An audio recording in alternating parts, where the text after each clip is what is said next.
Ну вот, уже лучше. Зеленый цвет рынка гораздо ведь приятнее, правда? Приветствую. Обзор, анализ, прогноз криптовалют. Давайте посмотрим, что у нас происходит на крипторынке. Начинаем, как обычно, по шортам и лонгам. Посмотрим, насколько изменились данные показатели. И по биткоину за последние 24 часа у нас снижение шортов. Минус 25%. Что примечательно, лонги всегда изменяются у нас плавно, а вот показатель шортов ходит ступенчато. На этот раз снова был небольшой всплеск шортов 22 числа, и сейчас происходит небольшое снижение. По лайткоину почти 11% плюс к лонгам, шорты сокращаются совсем незначительно. По эфириуму шорты также сокращаются, минус 33% шортовых позиций, лонги прибавляются, плюс 10% за последние 24 часа. Если посмотреть за последнее время, то можно наблюдать огромный рост лонговых позиций по эфириуму. Шорты также открывались вчера, но большая часть из них уже прикрыта. Возможно, их просто ликвиднуло. А вот по монете Zcash, наоборот, открываются новые шортовые позиции, плюс 43% за последние 24 часа. По монете IOTA так вообще почти 150% новых шортов. Ну а всеми любимый Ripple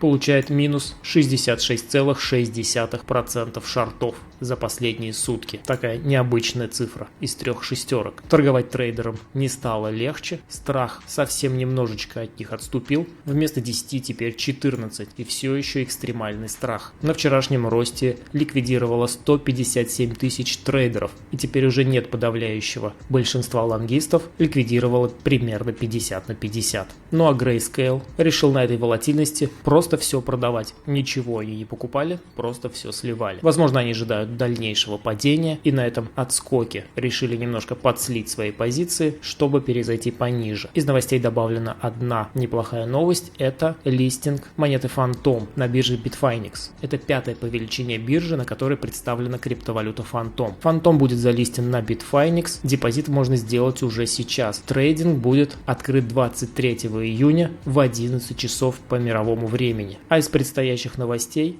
всеми знакомые новости — это Ethereum будет проводить хардфорк тестовой сети, это все 23 июня. Tron публикует новый технический документ, Phantom тот же листинг будет проводить на Bitfinex. Ну а завтра снова Ethereum будет запускать тестовую сеть. Многие ждали релиз NFT-площадки на Binance, также будет происходить 24 июня. Ну а остальные новости — это просто какие-то обсуждения по монетам. Стоит напомнить, что совсем скоро, а именно 25 июня 2021 года, нас ждет экспирация фьючерсов на биткоине. Как показывает история, в эти дни может быть повышенная волатильность. График может резко пойти как вверх, так и вниз. В этот день нужно будет быть просто внимательным, либо вообще посидеть вне рынка. Пролистал я новости и скажу, что заголовки у нас снова сегодня преобладают негативные. Институциональные инвесторы выводят деньги из крипты 3 недели подряд. Данную информацию предоставляет CoinShares. Также они сообщают, что это самая продолжительная серия оттока капитала с февраля 2018 года. На прошлой неделе общий отток составил $79 миллионов, в основном за счет выхода из биткоина, вывод денег из которого идет уже 6-ю неделю подряд. За все это время инвесторы вывели $89 миллионов.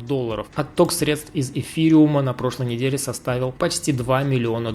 Власти Казахстана решили, что пока к ним приезжает большое количество майнеров, нужно рубить бабки на этом деле. Сенат парламента Казахстана принял законопроект, устанавливающий дополнительную плату за электроэнергию для майнеров. Сейчас пока этот документ на рассмотрении у президента. Если его примут, то данный документ будет предусматривать введение дополнительной платы в размере 1 тенге за 1 киловатт-час электроэнергии, потребленной при добыче криптовалют. Такой шаг власти Казахстана объяснили попыткой вывести из тени майнеров из серой зоны. Что-то я не совсем понимаю, как это работает. Они пытаются вывести майнеров из серой зоны путем наложения на них дополнительной нагрузки. Это, по-моему, не так работает. Они должны были, наоборот, снизить, чтобы майнеры вышли и нормально платили. Очень странное решение. Но даже несмотря на это, интерес китайских майнеров к Казахстану продолжает расти. Конечно же, объясняется это все тем, что Казахстан территориально находится совсем близко к Китаю, и туда просто легче перевести оборудование. Майнинговые компании считают, что введение дополнительной платы за майнинг в Казахстане не должно сильно сказаться на развитии рынка. В частности, они заявляют, что по сути рынок рынок на это никак не отреагировал, особенно если сравнивать с наплывом запроса из Китая. Согласно нашим расчетам, это не меняет прибыльности данной деятельности. То, что государство хочет ввести налог, скорее показывает, что оно намерено получать доход с этой отрасли, а не запрещать ее. Что-то в этом есть, но я все-таки считаю, что лучше бы было сначала прикормить майнеров, чтобы они все пришли, а потом уже повышать налог, а не еще до того, как они пришли. Власти в Южной Корее изъяли $47 миллионов в криптовалюте за уклонение от налогов. Правительство южнокорейской провинции Кёнги арестовало активы на сумму $47 миллионов в биткоине, эфириум и других криптовалютах у 12 тысяч человек. Они следили за ними много месяцев перед тем, как арестовать, а схема вычисления выглядела так. По заявлению правительства провинции для сокрытия активов уклонисты использовали местные биржи, которые не собирали резидентные регистрационные номера владельцев аккаунтов. Чтобы их идентифицировать, следователи использовали номера мобильных телефонов, обрабатывая информацию о деятельности на платформах вручную. На каких конкретно биржах все это производилось, они не указывают и не сообщают, но отмечается, что с 25 марта 2021 года соблюдение норм KYC стало обязательным для криптовалютных компаний в стране. KYC – это своего рода верификация, то есть показывайте свои документы, лицо и подтверждаете, что вы – это вы. Надеюсь, там прошерстили только местные биржи, и Binance, и Bitfinex, и другие крупные биржи в этом сливе не замешаны. Комиссия по ценным бумагам отложила рассмотрение заявки Valkyrie Digital Assets на запуск Bitcoin ETF. SEC продлила срок рассмотрения заявки данной компании на запуск ETF до 10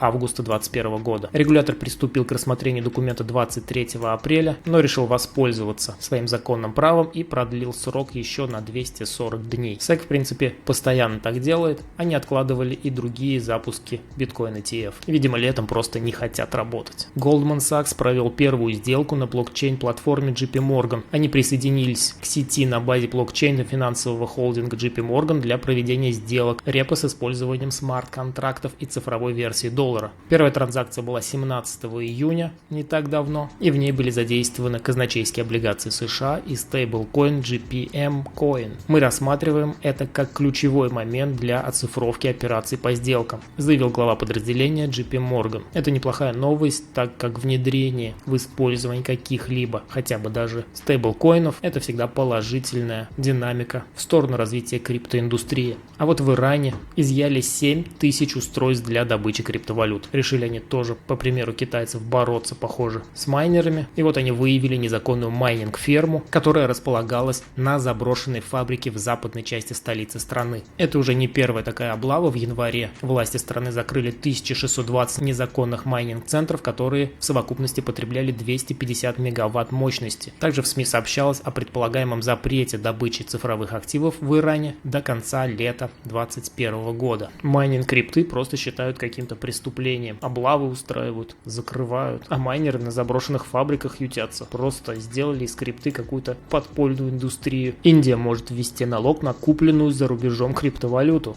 А это практически любые популярные биржи. Судя по формулировке и определению нового уравнительного сбора, похоже, что он также будет применяться к криптовалюте, купленной на бирже за пределами Индии. А сбор этот в размере 2% налога, его уже окрестили налог на Google. Этот сбор взимается за услуги, предоставляемые на территории страны зарубежными компаниями. Индусы, они как казахи себя ведут. Еще ничего не произошло, а уже индустрия еще не развита. А уже тут 2%, там немножко добавить на электричество. Везде нужно собрать по копеечке с обычного майнера или трейдера. Им и так сейчас тяжело. Взглянули бы они лучше на график биткоина, как он улетел с 60 до 30. Может, поменяли бы свое мнение о введении налогов дополнительных. Глава CryptoQuant решил нас попугать и сообщил, что биткоин перешел на медвежий рынок. Индекс капитуляции китов указывает на сохранение негативной динамики цены первой криптовалюты в будущем. Ки Юнджу в своем твиттере даже график приложил. Положительные значения индекса указывают на приток активов из кошельков крупных держателей биткоина на криптовалютные биржи. По словам Юнджу, если сделки крупных держателей составляют более 85% совокупного притока на торговые платформы, первая криптовалюта, скорее всего, перейдет на медвежий или фальшивый бычий рынок. Скорее всего. А может и нет. А может и да. Всегда есть вероятность. Ки Юнджу считает, что сейчас больше вероятности пойти все ниже и ниже и ниже. Посмотрим, что будет на самом деле. И снова негативная новость. Количество преступлений с криптовалютами в США растет на 312% в год. В 2016 году в США было зафиксировано 340 случаев преступлений с криптовалютами, даже меньше, чем в Великобритании. Но уже в 2017 году их количество увеличилось в 5 раз, до 2073. А в 2020 году их было уже 82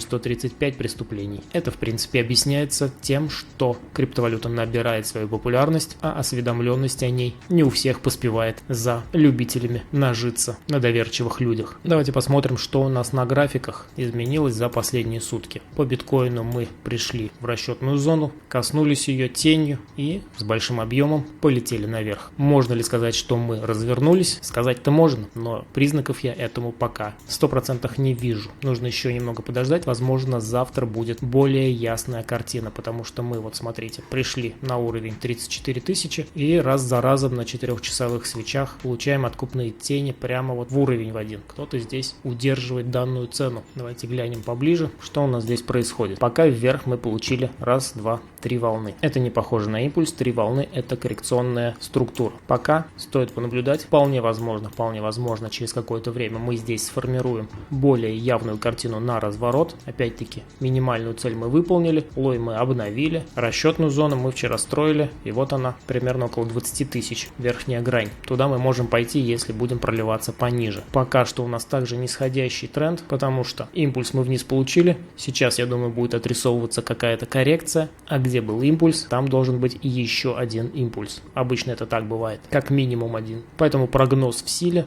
здесь пока по-прежнему нисходящее движение, и здесь есть зачат возможного разворота. Давайте на дне посмотрим, кстати, как тут день закрылся. Неплохая свечка, вот это. Но этого мало для того, чтобы говорить, что мы точно развернулись. Пока приоритет по-прежнему по биткоину нисходящий. По эфириуму обновили мы здесь слой или нет? Да, мы обновили. И вот этот вариант можно точно выкидывать на помойку. Запасной вариант у нас так и остался запасным. А основной вариант также, в принципе, как и по биткоину. Есть у нас здесь признаки того, что здесь возможен разворот, но пока об этом говорить рано. Давайте также поближе глянем на часовике. Да, здесь также 3 волны вверх. Это пока что еще не импульс. Пока приоритет также вниз. То у нас по риплу. Ну вот нас и остановил уровень поддержки. Мы даже ушли ниже, чем по биткоину и по эфириуму. По тем монетам мы только пробили немного лой предыдущего значения предполагаемой третьей волны. А здесь мы прям значительно ушли вниз и дошли до ближайшего уровня поддержки. Сейчас также отскочили наверх, и наверх мы отскочили также в 3 волны. Пока в приоритете здесь также поход вниз, если мы не будем